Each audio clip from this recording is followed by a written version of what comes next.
as you quite rightly mentioned, it's not just that America is relatively declining as an economic and military power. It is a retreat of the very ideas that undergird the republic and its imprint upon the world. As I said previously, America is not a normal power. It rather established itself in the world after 1945 as a power built upon a set of ideals, ready to make the world safe for its standards. America had a missionary zeal from the very beginning. It was Winthrop who argued that in the 18th century, that America was the city on the hill, the model for others to emulate. Okay, if It I was, just pause you there, sorry. This I noticed this in an article you wrote. You quoted this expression "city on a hill," but this actually comes from the Bible. This yeah, phrase and refers to Mount Zion, otherwise known as Jerusalem. That this is a religious concept. That this is a place of God's dwelling on earth, from the Torah perspective. So this is more than just a city on a hill in a prosaic sense. It represents a nation that identifies itself with this kind of global, almost religious mission to spread its ideas globally. So this is a very pregnant phrase, city on the hill. For those who are biblically aware, this is Israel.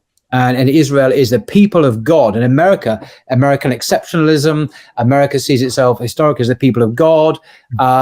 This is profoundly spiritual and religious from that point of view. It's not just a city on a hill in that prosaic sense at all. you make a wonderful point, and maybe, just maybe, some of the religious foundations of the United States, those early pilgrims to the United States who were fleeing persecution in Europe, maybe that understanding imprinted itself upon those early generations, right? Absolutely. In fact, Robert Kagan, who I mentioned on the last slide, he wrote a great book about American history called Dangerous Nation. And it's a wonderful exploration of the founding moments of the United States and how it built itself as a power, first as a regional power, then as a global power. It's well worth a read.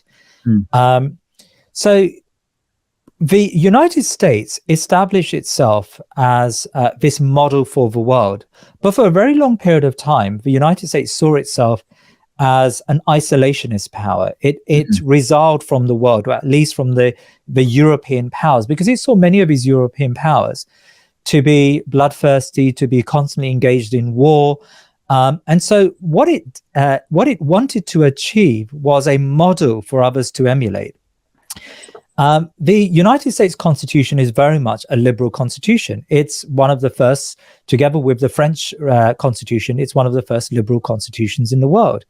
By liberal constitution, we mean that it embodies the separation of powers, of federalism, of restraints on the executive, a powerful judiciary that holds the executive to account, its commitments to individualism, and you can see that in the First and Second Amendments, its commitment to secularism, and again, you can see that in the First Amendment, which, by the way, has been tested and stretched today with the new Supreme Court, the 6-3 conservative Supreme Court.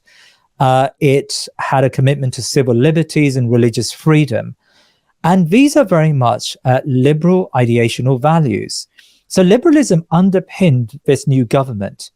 And notwithstanding the very many contradictions that persisted in the United States, in particular, its position towards slavery and then towards civil rights and civil liberties, as I mentioned before, the United States and Americans saw themselves as that model for the world. And so this liberal world order emerged, and liberal because it imprinted upon the international scene the key principles of political liberalism. What happened in 1945 when America came out of isolationism, it established this order which in a way was a reflection of its internal political, social, and economic life. And if liberalism aimed at creating stability and civility in human relations within a country, within a polity, the liberal world order would find global expression for these lofty goals. And And so the United States established institutions for example, the Bretton Woods institutions, which came after 1945, the IMF, the World Bank, and the United Nations, was a WTO, which came a bit later. The United Nations was formed as part of this global architecture to safeguard these liberal principles. And if you read the UN Declaration, for example, of Human Rights, or the UN Charter, you see that it's peppered with phraseology that comes straight out of the US Constitution. So this liberal order was created. And I love these cartoons, by the way. You got here Superman, who's obviously been mortally wounded by by a certain event, which you won't go into, but it's a very extraordinary cartoon.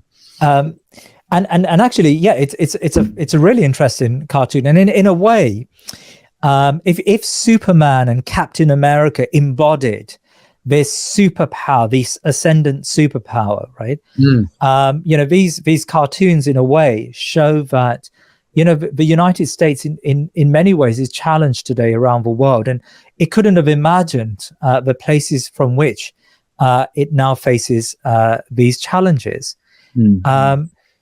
This liberal order is declining. The owner-operator of this order no longer has the intellectual zeal, as you quite rightly pointed out, to carry its burdens. Too many Americans today talk about giving too much to the world. Ron DeSantis, for example, the governor of Florida, recently, when talking about Ukraine, of course, play into a very conservative Trump audience, said that we're not going to sign blank checks for Ukraine. And he accused the Biden administration of doing that. In 2016, during his election campaign, during one of the debates between Hillary Clinton and Donald Trump said that we spent $6 trillion in Middle Eastern wars.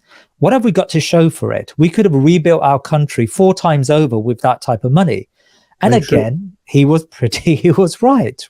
Hey, I found this on the web for very true. Check it out. Whoa! Oh. What happened there? That was I'm not sure. Okay. Yeah. Well, okay. What he was speaking against was the never-ending wars in the Middle East and South Asia, Afghanistan and Iraq, and the impact that had on the American public, as I said, on the American psyche. These wars have achieved nothing for them. The Biden administration in 21 decided to follow through on Trump's promise to withdraw from Afghanistan. And again, even the withdrawal was pretty humiliating for him. And as you quite rightly said, the very ideas of liberalism, which were taken as a given in American society, are now being debated by either side, by the left and by the right. The left observes the economic inequalities that have come out of capitalism. And some within the left embrace what we call a safetyism, a progressivism, which is deeply illiberal. Safetyism is this idea that sometimes you've got to curtail free speech in order to create safe spaces for individuals, and you see that on university campuses. The right equally question the power of corporations and globalization. Often we can mischaracterize the Republican right in America to be the corporate elites, right? And that was the case, of course, until very recently. But many on the right and many of the supporters of the right, those people who supported Donald Trump in 2016 and who expanded his vote, if you remember, in 2020, these people have had enough of globalization. They've had enough of American jobs going to Mexico or going to China. They've had enough of their industries closing down and having to work 2 or 3 jobs in order to make ends meet. Not only that, they have now had enough of the cultural onslaught that comes from the cities, from the West and the East of the United States, from New York and from California, the progressive left, and some of the and this explains a lot of the enthusiasm for Trump, of course, who for many people symbolized precisely a pushback against globalization, pointless foreign wars, and the ascendancy of a militant liberal left agenda in the United States. So, there is actually a logic to Trumpism.